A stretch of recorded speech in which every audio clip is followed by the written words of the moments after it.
And treasure is somebody buried something, right? So regards is mutlaq, it includes everything. So if you look, what was the ikhtilaf again there? The ikhtilaf is قال معدن الذهب أو فضة أو يحد أو رصاص أو صفر وجد في أرضي في أرضي right وفي أرض خراج أو أشرف فيه الخمس عندنا, according to us, right? Any type of metal that is mined, whether it is, I tell you here, if you look at it, they refer to everything which is, it can be melted, smelted, or it, and then subsequent being smelted, it can be fashioned into something, right? So there's one fifth. As Imam Shafi says, there's nothing. وقال الشافعي لا شيء فيه. There's nothing. لأنه مباح سبقت إليه يده كالصيد. Imam Shafi says it's like a prey. Like, you got government lands in the previous times. You got state land. If you find a prey there, you got it. It's yours, right? Or like even the wild bird that comes here now, you catch that bird, it's yours, you can eat it, whatever, right? That's what Imam Shafi says, like the Sayyid. إلا إذا right لأنه مباح سبقت يده كسيد إلا إذا كان مسلم. He says yes, if it's gold and silver, because that has intrinsically has a value. I told you it has intrinsic numa. So there you pay and you don't have to ولا يشترط حول في قول. You don't have, you don't have to, it doesn't have to pass upon, right? لأنه نماء. This is a quick recap of the last subject just to bring us up to speed, right? لأنه نماء كله, because it is already, you can say it is already has the quality of growth, because gold and silver, sorry, gold and silver, this whole amount is growth, because you got it from nothing. So it's not like when you acquire some gold, then you need some time to engage it or it to increase. This was an increase on its own. You got it from zero to something, so it was a growth in its own. It already experiences growth spurt. You understand what I'm saying? That's what he's saying. لأنه نماء كله ولا حول للتلمة. So ولنا قول عليه السلام. So this is now for our opinion there, that anything, whether it's, I tell you, anything that can be smelted, and then fashion. So obviously, when you say smelted and fashion, what are you excluding? You're excluding precious stones, because precious stones are not smelted, right? Right. And technically speaking, also, what are you excluding? You're excluding oil, right? In today's day and age, or like how they get today, they also mine from the earth gas, right? Liquefied gas and all that type of things. They're all excluded. This refers to particularly that which can be smelted and fashioned into something, right? ولنا قوله عليه السلام وفي الركاز الخمس. That Nabi Sam said rikaz means anything which is buried under the ground, whether it is by Allah subhanahu wa ta'ala, whether somebody put it there, is one fifth. وهو من الركز, it comes from the word raksi. فأطلق على المعدن, so obviously ma'adan is also something which that was buried by Allah ta'ala, right? Then we tell you ولأن كان في أيدي الكفرة. Look, this was originally in the hands of the kuffar, right? And then um, كفرت وحوتها أيدينا, and then we got our hands got control over it. So they say, like, normally when there's jihad, what happens? وَعْلَمُوا أَنَّمَا غَنِمْتُم مِّن شَيْءٍ فَأَنَّ لِلَّهِ خُمُسَهُ وَلِلرَّسُولِ وَلِذِي الْقُرْبَى وَالْيَتَامَى. When you go in jihad and you conquer and you obtain some type of wealth, what happens to that? One fifth goes to the state, isn't it?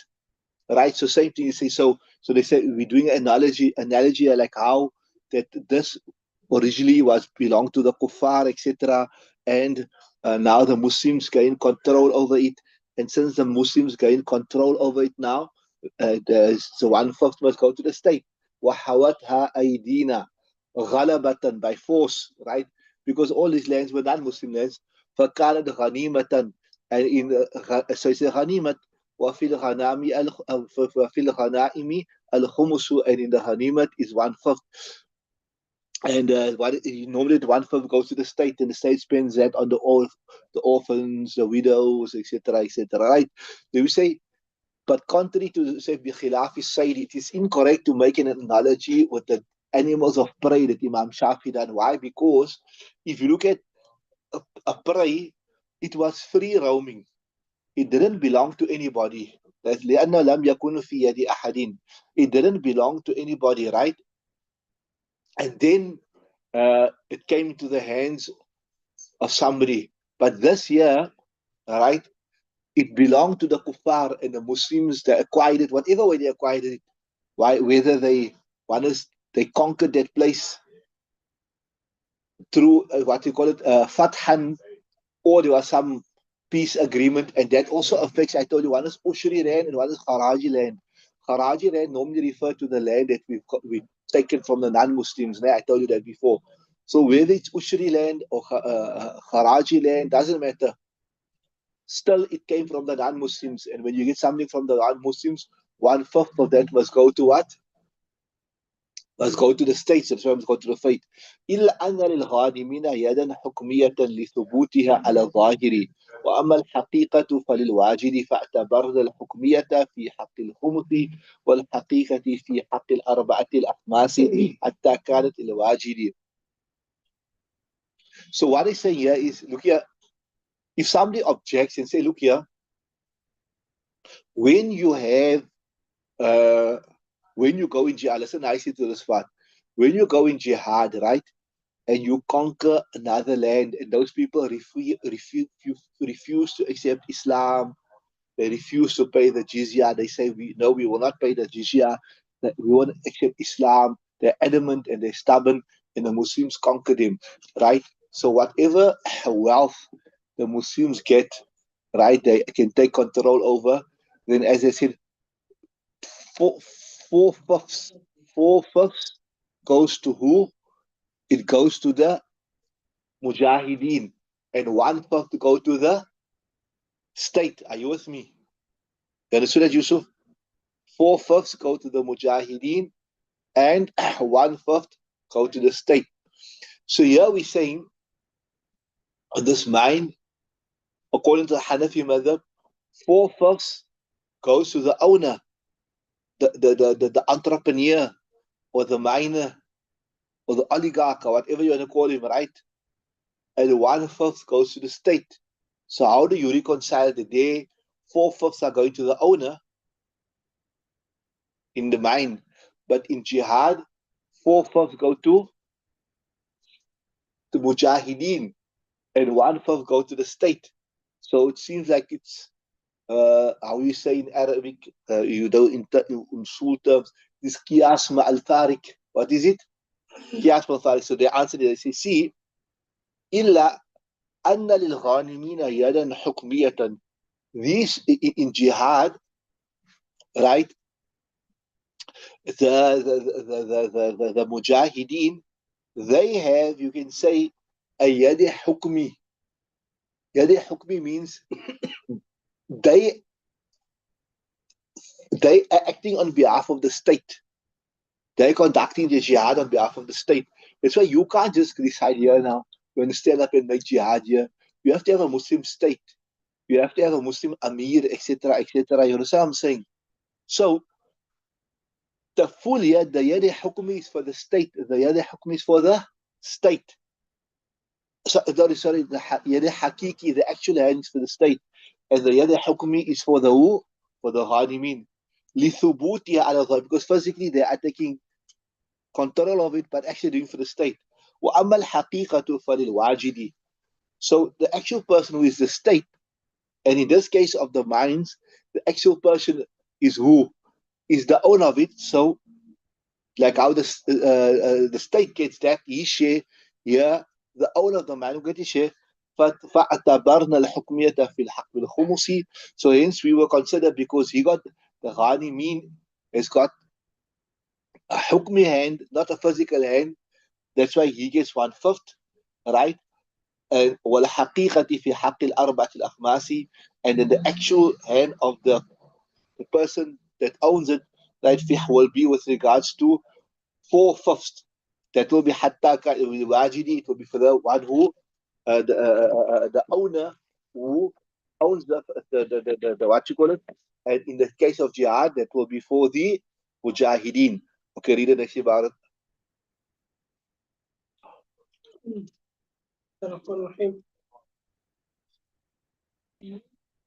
ولو وجد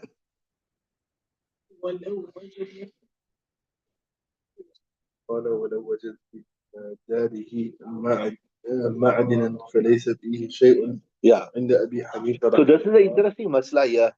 This masla, I see, one is you had, like, you know, humus land and usher land. That I told you, that is a categorization of the farmland according to what you must pay on the crops, ne? But here they speak about, you find on your domestic land, what you find on your domestic land. So like your house, for example, ولو وجد في داره معدنا, you find a mine, فليس فيه شيء in the أبي حنيفة. According to Abu Hanifa, there is no levy from the side of the state, right? So وقال فيه الخمس لإطلاق ما روينا. So like you living here in your house here, you got, all of a sudden you found some precious metal in your house, in your right. وقال فيه الخمس لإطلاق ما روينا. But according to the land, according to the law of the land here in South Africa, you are right. They say whatever belongs to the below the ground don't belong to you. That's why even even if you sink a bowl, they say you need to apply for a license, and you must pay a levy. You can't say that this is my land here. What if I find gold underneath here? So when you buy that land, if you go to do, you right what you say, but go to the title deed. You see there's a title deed there, né? So that title deed will tell you there that the mining rights, you buy the land, you can use the land, but the mining rights is not for you. You can't decide. That's why even if you buy a big piece of land, for example, and you find this suitable building sand on that land, for example, or you find this, you get this concrete, you make all the stuff. You can't just decide because it's your land. You're going to start taking that sand out and selling it to people to build, or you're going to start crushing that stone for people to make concrete. No, you can't do that. They tell you the mining rights is reserved for the state, even though the land belongs to you. And on that basis, like they can, if you want to put a ball, first you have to sink a ball, you have to get permission. And then what you have to do is you have to actually apply for a license to do mining and that. But anyway, So what you're saying is correct. But here, see, from the Islamic point of view, from the Hanafi point of view, if you find something valuable, right, and it's a domestic land, it's not the ushri land. Actually, ushri land, kharaj land are those farmlands which you have to, open lands which you have to pay either ushri and kharaj, and I gave you, right. So this is you speaking about your own personal domestic land, right? So Imam Hanifa said it's nothing, no matter how much you find there, right? وقال فيها الخمس. Sahib said also there's one fifth there. Why? لإطلاق ما روينا, because of the generality of what we narrated. That if we go back to the riwayat, it says that riwayat which says, yeah, وفي الركاز الخمس, right.